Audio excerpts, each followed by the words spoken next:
Hello friends, very good morning to all of you. हम जुलाई 2022 के अंतर्राष्ट्रीय क्रोनोलॉजी को पढ़ रहे थे। आज हम पढ़ेंगे अंतर्राष्ट्रीय परिदृश्य।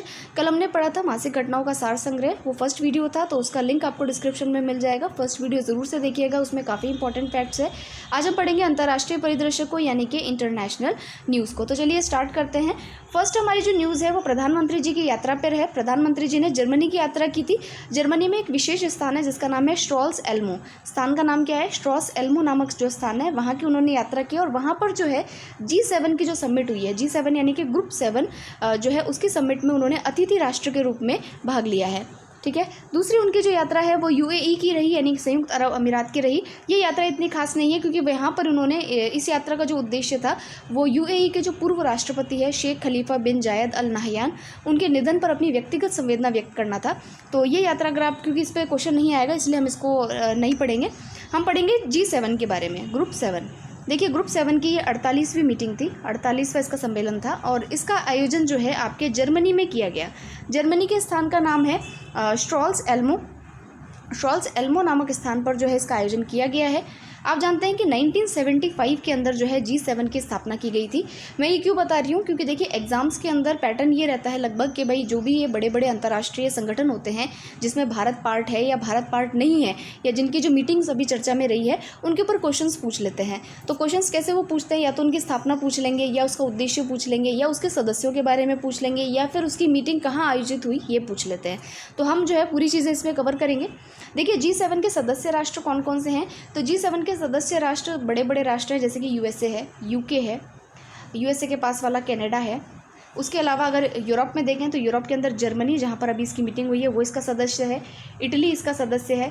फ्रांस इसका सदस्य है। तो 6 सदस्य तो ये हो गए। 7वां सदस्य जो है वो आपका एशिया से है, जिसका नाम है जापान। ठीक है। तो आपको ये पता चलता है कि भारत जो है वो G7 का मेंबर कंट्री नहीं है, ये याद रखिएगा आप। ये एग्जाम में पूछ सकता है, आपको फंसाया जा सकता है, तो आप जो है इस फैक्ट पे ध्यान रखें कि भारत जो है G7 का सदस्य देश नहीं है। तो भारत यहाँ पर क्यों गया था? भारत को अतिथि राष्ट्र के रूप में यहाँ पर बुलाया गया था। और यहाँ पर जो है अतिथि राष्ट्र के रूप में अर्जेंटीना, इंडोनेशिया, सेनेगल, दक्षिण अफ्रीका, इनको भी जो है यहाँ पर पार्टिसिपेट करने के लिए बुलाया गया। आपने एक बात गौर की होगी फ्रेंड्स कि जो इसके सदस्य राष्ट्र हैं वो एक बहुत ही बड़ी इकोनॉमीज़ है, बहुत बड़ी अर्थव्यवस्थाएं जो है वो इसके सदस्य हैं। तो देखिए इनका जो मुख्य इस बार का उद्देश्य था वो था कि यूक्रेन और रूस का जो युद्ध हो रहा है उसमें यूक्रेन की तरफ से जो है इन लोगों का बहुत ज़्यादा सपोर्ट है। आप जानते हैं कि सदस्य में देख लीजिए इटली है, जापान है, तो इन सबका जो सपोर्ट है, USA है, इन सबका सपोर्ट किसकी तरफ है? यूक्रेन की तरफ है। दूसरा इन्होंने जो एक निर्णय लिया इसमें, वो जैसे कि ये वाले जो चीज़ें ये आप छोड़ सकते हैं क्योंकि ये तो बहुत ही बेसिक सी बातें हैं कि भाई पुरुष महिला समानता को लेकर के बातें, आतंकवाद का मुकाबला करना है, पर्यावरण, ऊर्जा है, तो ये तो एक जनरलाइज थिंग है जो सब में होती है, तो वो छोड़ दीजिए आप। लेकिन यहाँ ये ध्यान रखिएगा कि रशिया और यूक्रेन का जो वॉर है उसको लेकर के इनकी काफ़ी चर्चाएँ हुई। उसके अलावा इन्होंने एक जो चर्चा की, क्योंकि देखिए यहाँ पर चाइना सदस्य नहीं है, जापान सदस्य है, तो इनका जो एक चर्चा का जो विषय रहा है वो चाइना का जो BRI पॉलिसी है। BRI आप जानते होंगे, बेल्ट एंड रोड इनिशिएटिव। इसके तहत चाइना क्या कर रहा है कि भाई जो भी इसके आसपास के जो भी क्षेत्र हैं, जैसे कि श्रीलंका है, बांग्लादेश है, पाकिस्तान है, वहाँ से ये जो है कनेक्टिविटी को बढ़ा रहा है। भाई संचार सुविधा बढ़ाने के लिए रोड का निर्माण और जो है समुद्र के रास्ते भी जो है ये निर्माण कार्य कर रहा है। तो कई राष्ट्रों के साथ में इसने एग्रीमेंट साइन किया, जैसे पाकिस्तान के साथ इसने CPEC साइन किया है, चाइना पाकिस्तान इकोनॉमिक कॉरिडोर। और भारत जो है वो BRI का पार्टी भी नहीं है, क्योंकि भारत ने ये कहा है कि आपका जो CPEC है, चाइना पाकिस्तान इकोनॉमिक कॉरिडोर है, ये हमारे POK से होकर के निकलता है और आपने विदाउट परमिशन जो है वहाँ पर कंस्ट्रक्शन वर्क किया है, तो इसीलिए भारत जो है BRI का पार्ट नहीं है और इसका विरोध भी करता है। तो यहाँ पर देखिए G7 के सदस्यों ने भी ये कहा है कि भाई जो है ये BRI जो प्रोजेक्ट है चाइना का, इससे मुकाबला करने के लिए हम 600 बिलियन अमेरिकी डॉलर की सहायता करेंगे बुनियादी ढांचा बनाने के लिए गरीब देशों को। ठीक है। और उसके अलावा देखिए इन्होंने क्या कहा, इन्होंने ये कहा कि भाई चाइना का जो बीजिंग है वहाँ पर मानवाधिकारों का उल्लंघन होता है, और चाइना का जो हांगकांग वाला क्षेत्र है वो स्वायत्तता की मांग करता है। वो कहता है कि भाई हमें यहाँ से चाइना से अलग किया जाए, हमें ऑटोनोमस रीजन का दर्जा दिया जाए। तो वहाँ पर अम्ब्रेला रेवोल्यूशन भी इसको लेकर के होता है। तियानमेन चौक के बारे में आपने सुना होगा। तो ये सारी चीज़ें हांगकांग में होती रहती है, तो इसके लिए भी जो है बातचीत हुई है। और जो ये सदस्य राष्ट्र हैं वो चाइना को जो है यहाँ कंट्रोल करने के लिए भी जो है इन्होंने कुछ निर्णय यहाँ पर लिए हैं।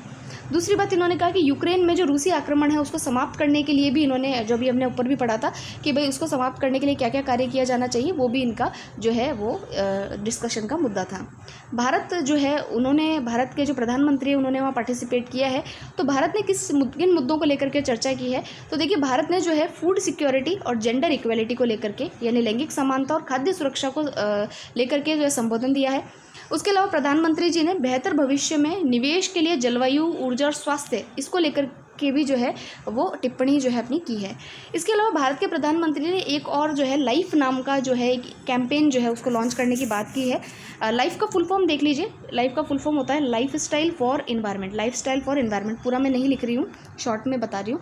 लाइफ स्टाइल फॉर एनवायरनमेंट यानी लाइफ को भी जो है यहाँ पर लॉन्च किया गया है। इसका मतलब ये है कि भाई आपका जो लाइफ स्टाइल है, जीवन चर्या है आपकी, वो पर्यावरण के अनुकूल होनी चाहिए, ये हमारी डिमांड है। ठीक है। एक चीज़ आपको फ्रेंड्स इसमें और याद रख लेनी चाहिए कि जर्मनी के जो चांसलर हैं, पहले जर्मनी की चांसलर थी एंजेला मर्केल, अभी जो जर्मनी के चांसलर है वो बदल चुके हैं, उनका नाम है ओलाफ स्कॉल्स। तो प्रधानमंत्री जी ने इनसे भी जो है वो मीटिंग की है। तो हमने आज अभी G7 ग्रुप में क्या क्या पढ़ा, G7 के सदस्यों के बारे में पढ़ा, उनका उद्देश्य क्या है वो पढ़ा। भारत इसमें सदस्य नहीं है, अतिथि राष्ट्र है, ये हमने पढ़ लिया। और 48वीं ये G7 की मीटिंग थी। 1975 में G7 की स्थापना हुई है। और एक चीज़ और ध्यान रखिएगा, G7 का कोई परमानेंट सेक्रेटरीट यानी सचिवालय नहीं है। ठीक है। और अभी जो है इसकी मीटिंग कहाँ पर हुई है, जर्मनी के स्कॉल्स एल्मो के अंदर जो है इसकी मीटिंग हुई है। ये बहुत ही इंपॉर्टेंट स्थान है, आपसे किसी एग्जाम में पूछ लिया जाएगा तो आप इसको याद रखिएगा। ठीक है। अभी हम आगे जाके ब्रिक्स की मीटिंग के बारे में भी पढ़ेंगे, वो भी काफ़ी इंपॉर्टेंट है। देखिए फ्रेंड्स, जितने भी अंतर्राष्ट्रीय संगठन हैं उनकी जो भी मीटिंग होती है आपको अच्छे से याद रखना है कहाँ मीटिंग हुई है उसकी, क्योंकि इस पर डायरेक्ट क्वेश्चन जो है वो एग्जाम में आते हैं। चलिए नेक्स्ट आर्टिकल पर चलते हैं। फ्रेंड्स, नेक्स्ट जो आर्टिकल है वो कोई इतना विशेष नहीं है, जस्ट मैं आपको इन्फॉर्मेशन के लिए बता देती हूँ कि फोर्ब्स जो है ये अमेरिका की एक प्रसिद्ध पत्रिका है और उसने अपना 30 अंडर 30 एशिया की सूची निकाली है। ये 30 अंडर 30 एशिया का क्या मतलब हुआ कि भाई एशिया में जो भी एंटरप्रेन्योर है, बिजनेसमैन है, स्पोर्ट्समैन है, वुमेन, मतलब मैन वुमेन दोनों, उन्होंने अगर अपने क्षेत्र में कोई विशिष्ट कार्य किया है तो और उनकी उम्र जो है वो 30 के अंडर में आती है तो उनको इस लिस्ट के अंदर जो है वो नाम दिया जाएगा। तो देखिए इस लिस्ट में किन किन का नाम है वो तो नहीं दिया गया है, लेकिन ये कह रहे हैं कि भाई भारत जो है 22 देशों की सूची बनी है, लेकिन इन 22 देशों में सबसे ज़्यादा जो लोग सेलेक्ट हुए हैं वो इंडिया से हुए हैं। 61 देश जो है वो 61 जो पर्सन्स है वो भारत से सेलेक्ट इसके अंदर हुए हैं। इसमें नाम नहीं दे रखा, जैसे मैं कुछ नाम बताती हूँ, आपने नाम सुना होगा, एचबिट्स का नाम सुना होगा। एचबिट्स के जो फाउंडर है शिव पारिक, उनको इसके अंदर स्थान दिया है। उसके अलावा आपने पॉकेट FM का नाम सुना होगा, तो पॉकेट FM के जो संस्थापक है रोहन नायक, उनको जो है इसमें स्थान दिया गया है। तो ये कुछ इंपॉर्टेंट लोग हैं जिनको कि फोर्ब्स की 30 अंडर 30 एशिया की सूची में स्थान दिया गया है। ठीक है।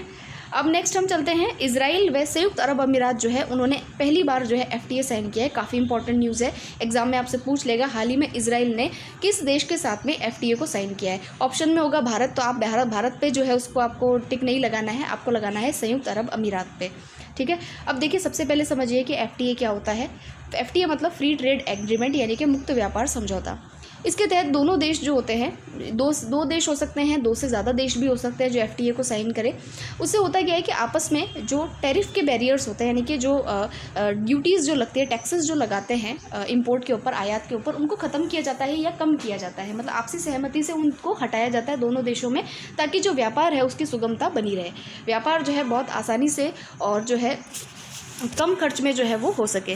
तो इजराइल ने अभी संयुक्त अरब अमीरात के साथ में समझौते पर हस्ताक्षर किए हैं और जैसे यहाँ पर लिखा है कि भाई 96% तक जो सीमा शुल्क है उसको समाप्त कर दिया गया है। ज़्यादा आंकड़ों में ना उलझें, आप इतना ध्यान रखें कि इजराइल ने किसके साथ में जो है FTA साइन किया है। तो FTA साइन किया है UAE के साथ में, यानी कि संयुक्त अरब अमीरात के साथ में। थर्ड आर्टिकल पे चलते हैं। तो देखिए हमारे भारत के जो उपराष्ट्रपति हैं वेंकैया नायडू जी, उन्होंने 3 देशों की यात्रा की है। एक तो है गैबॉन, एक है आपका सेनेगल। ये दोनों देश जो है वो अफ्रीका के क्षेत्र हैं, अफ्रीका के देश हैं। और यहाँ पर पहली बार उपराष्ट्रपति यानी कि भारत के उपराष्ट्रपति पहली बार जो है यहाँ यात्रा पर गए थे। तीसरे इन्होंने जो यात्रा की है वो कतर की यात्रा की है। तो हम सबसे इंपॉर्टेंट यात्रा गैबॉन की है, क्योंकि यहाँ पर कुछ जो है MOU पे साइन हुए हैं, तो उसको देख लेते हैं। तो देखिए गेबोन की जो इन्होंने यात्रा की, गेबोन के जो प्रधानमंत्री है उनसे इनकी मुलाकात हुई। प्रधानमंत्री का नाम याद रखिएगा, क्रिस्टियन ओसाका। तो क्रिस्टियन जी से इन्होंने जो मुलाकात की है और उन्होंने कहा है कि भाई गेबोन के अंदर जो है हम एक संयुक्त आयोग की स्थापना करेंगे। उसके अलावा हम सुषमा स्वराज विदेश सेवा संस्थान की भी जो है स्थापना करेंगे। उसका उद्देश्य ये होगा कि जो भी हमारे यहाँ से राजनयिक आते हैं, एम्बेसडर्स आते हैं, आप जानते हैं कि भाई देखिए वो अफ्रीकी राष्ट्र है और अफ्रीकी राष्ट्र का कोई राजनयिक भारत में आता है तो हमारे यहाँ लैंग्वेज बैरियर भी होता है, कुछ जो है यहाँ की कल्चर को समझने के बैरियर्स होते हैं, तो उन सब के लिए प्रशिक्षण जो है वो सुषमा स्वराज विदेश संस्था के अंदर दिया जाएगा। तो इसकी स्थापना को लेकर के दोनों के बीच में क्या हुआ है, MOU साइन हुआ है। फिर देखिए सेनेगल में इनका प्रवास हुआ, तो वहाँ के राष्ट्रपति है मैकी साल, इनसे इनकी मुलाकात हुई और वहाँ पर जो है कुछ विशेष इतना नहीं है याद रखने वाला। जैसे इन्होंने कहा है कि भाई जो है वीज़ा मुक्त व्यवस्था पर बातचीत की है, सांस्कृतिक मामलों का आदान प्रदान करेंगे, तो इन चीज़ों के ऊपर इतना विशेष ध्यान नहीं देना आपको। फिर देखिए कतर का प्रवास किया इन्होंने, कतर की यात्रा की है और कतर जो है, कतर में पहली बार नहीं गए हैं कतर, क्योंकि एक तो अरबी राष्ट्र है तो वहाँ पर तो कई बार यात्रा हो चुकी है। तो कतर से जो है हमारे संबंध जो है उसकी 50वीं वर्षगांठ जो है उसके उपलक्ष्य में इनका वहाँ पर जाना हुआ उपराष्ट्रपति जी का। और उपराष्ट्रपति जी ने वहाँ के जो महामहिम है शेख हमद बिन खलीफा अल थानी, इनसे मुलाकात की थी। ये नाम आपको याद नहीं रखने हैं, काफ़ी बड़े हैं। और इस अवसर पर जो है इन्होंने जो 50वीं वर्षगांठ है, इस अवसर पर उन्होंने भारत कतर स्टार्टअप ब्रिज खोलने की जो है वो शुरुआत की है। देखिए स्टार्टअप का मतलब आप जानते ही हैं कि कोई भी यहाँ पर नवोन्मेष करते हैं, इनोवेशन करते हैं तो उसको स्टार्टअप कहा जाता है।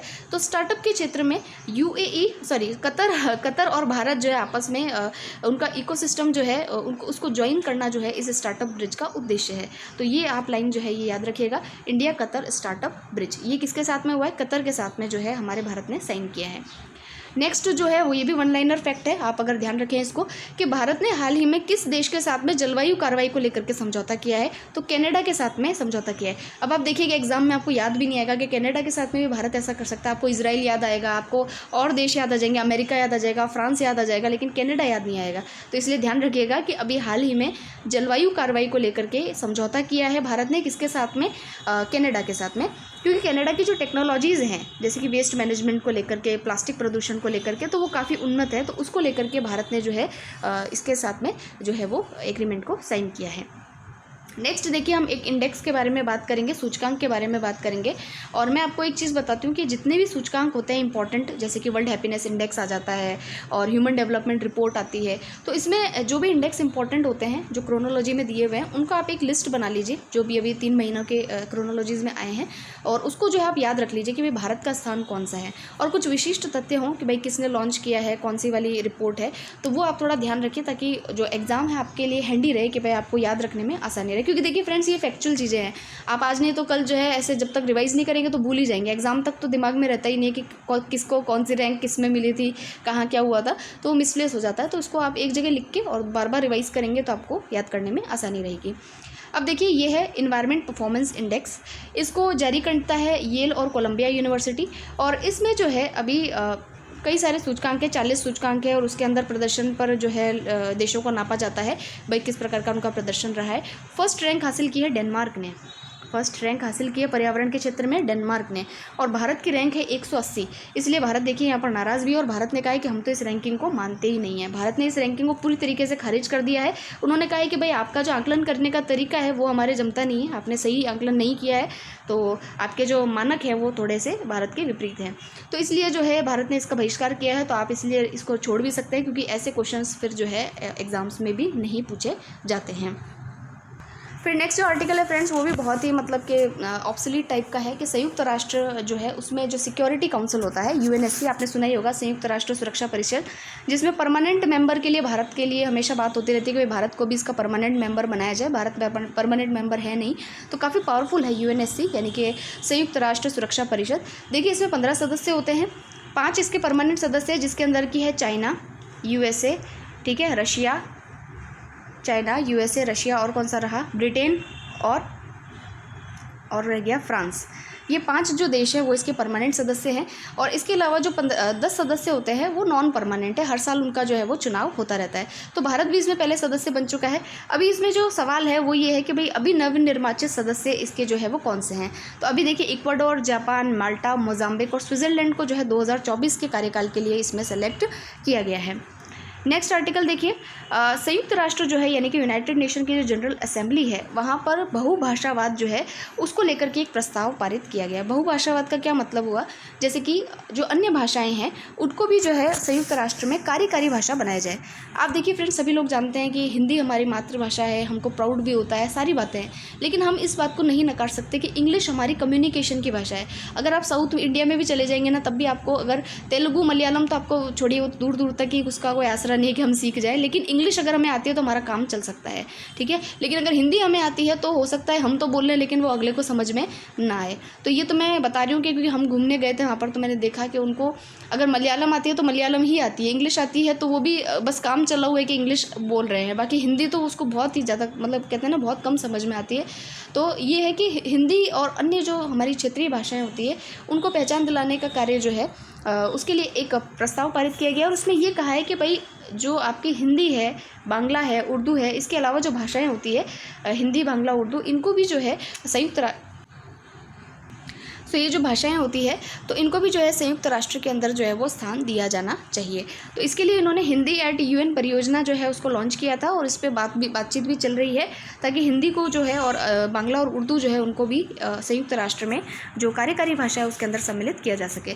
अगर आप एक फैक्ट के बारे में ध्यान रखें तो संयुक्त राष्ट्र के अंदर जो है कुछ परमानेंट भाषाएँ हैं, जैसे कि 6 जो है वहाँ की ऑफिशियल लैंग्वेज है, जिसके के अंदर जो है जो ऑफिशियल लेटर्स वगैरह होते हैं ना उसका एक्सचेंज जो है इन 6 भाषाओं के अंदर तो होता ही होता है, जैसे कि अरबी, अरेबिक जो है अरेबिक भाषा, चाइनीज़, अंग्रेज़ी, फ्रेंच, रूसी और स्पेनिश, ये 6 जो है उसकी ऑफिशियल लैंग्वेजेस है। हो सकता है इस पर क्वेश्चन आ जाए, तो इसको ध्यान रखिएगा कि 6 जो है वो संयुक्त राष्ट्र की ऑफिशियल लैंग्वेजेस हैं, जबकि इंग्लिश और फ्रेंच जो है ये यहाँ की कामकाजी भाषाएं हैं, ठीक है।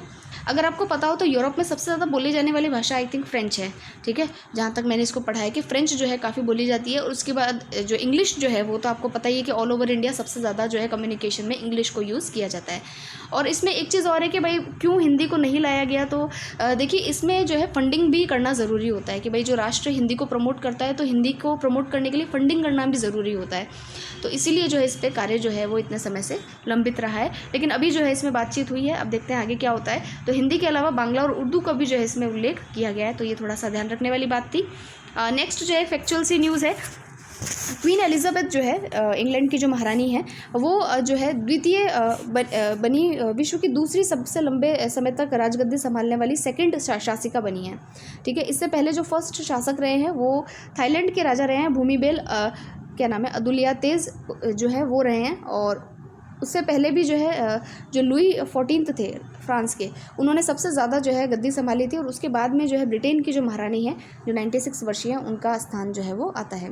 तो लंबे समय तक इन्होंने कार्यकाल को संभाला है, तो ये कुछ फैक्चुअल सी बात थी इसमें। और इसमें जो है देखिए कि 1953 में ताज पहनने वाली महारानी एलिजाबेथ द्वितीय सितंबर, अच्छा ये मैंने थोड़ा सा यहाँ गड़बड़ कर दिया कि महारानी एलिजाबेथ सेकंड, इनका नाम ही है महारानी एलिजाबेथ सेकंड जो है ये विश्व की दूसरी सबसे लंबे समय तक राजगद्दी संभालने वाली शासिका हैं। पहले थे आपके थाईलैंड के राजा भूमिबेल अदुल्यतोस, ठीक है, इन्होंने जो है 2022 में ये रिकॉर्ड अपने नाम किया है।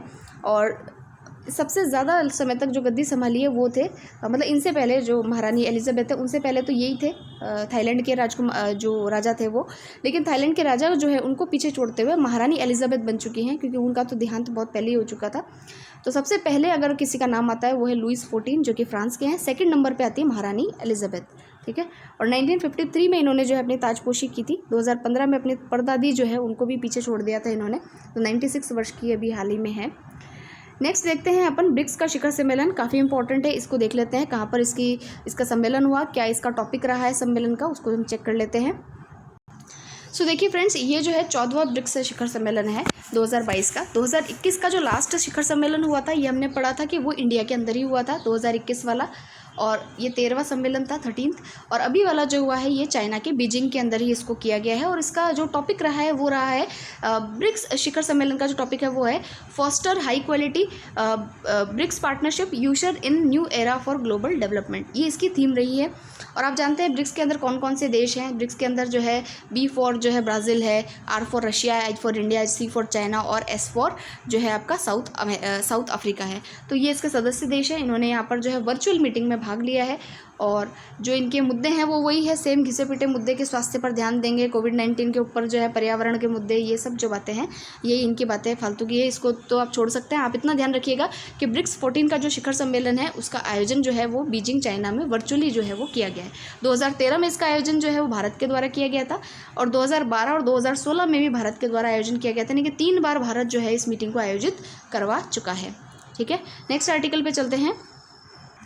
सो देखिए नेक्स्ट जो आर्टिकल है वो भी जो है कतर को लेकर के ही है। कतर का एक एयरपोर्ट है, एक जगह है हमाद। हमाद का एयरपोर्ट जो है उसको लगातार दूसरे वर्ष भी जो है सर्वश्रेष्ठ हवाई अड्डों में सम्मिलित किया गया है। तो एक अवार्ड होता है वर्ल्ड एयरपोर्ट अवार्ड्स, तो उस वर्ल्ड एयरपोर्ट अवार्ड्स के अंदर हमाद का जो इंटरनेशनल एयरपोर्ट है, सोचिए कि है ना, हमें लगता है कि भाई जापान या USA के जो एयरपोर्ट्स होंगे वो टॉप क्लास होंगे, लेकिन हमाद का जो एयरपोर्ट है उसको टॉप क्लास माना गया है और लगातार दूसरी बार उसको ये अवार्ड मिला है, तो काफ़ी इंपॉर्टेंट बात हो जाती है।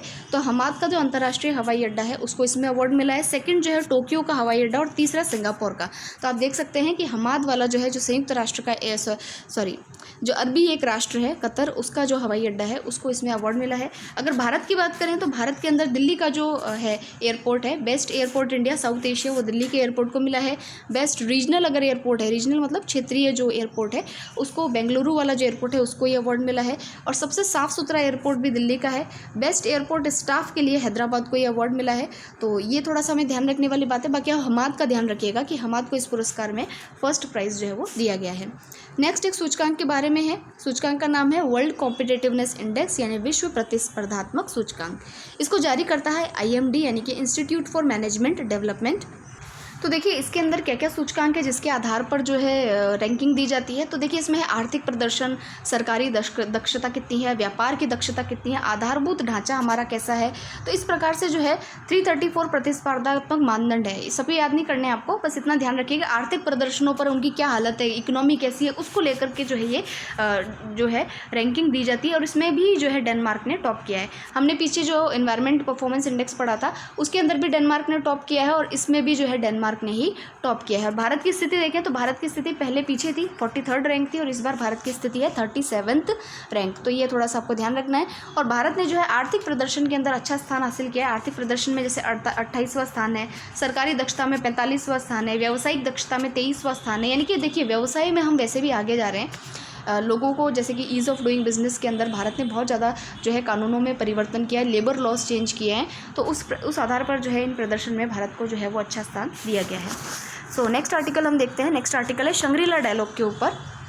अब देखिए सबसे पहले हम समझते हैं शंग्रीला क्या है। तो देखिए शंग्रीला एक होटल का नाम है जो कि सिंगापुर में है और 2002 से यहाँ पर जो है रक्षा को लेकर के यानी सिक्योरिटी को लेकर के वार्ताएं होती आ रही है, जिसमें कि कई देशों के जो रक्षा मंत्री होते हैं, मंत्रालय होते हैं, उनके विदेश मंत्री होते हैं, उनको यहाँ पर आमंत्रित किया जाता है ताकि वो जो है रक्षा से संबंधित चर्चाएँ यहाँ पर की जा सके।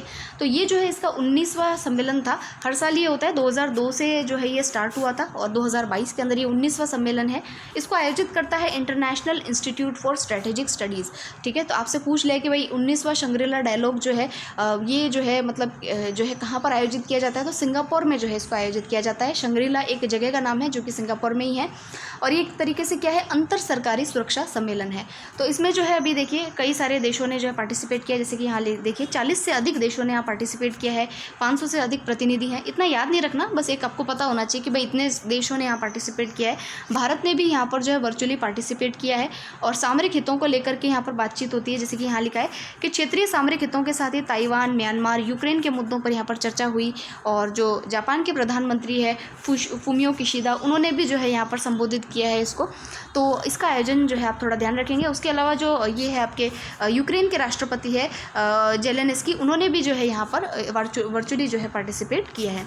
तो शंग्रीला डायलॉग के बारे में आप ध्यान रखेंगे। 19वां शंग्रीला डायलॉग जो है उसका आयोजन किया गया।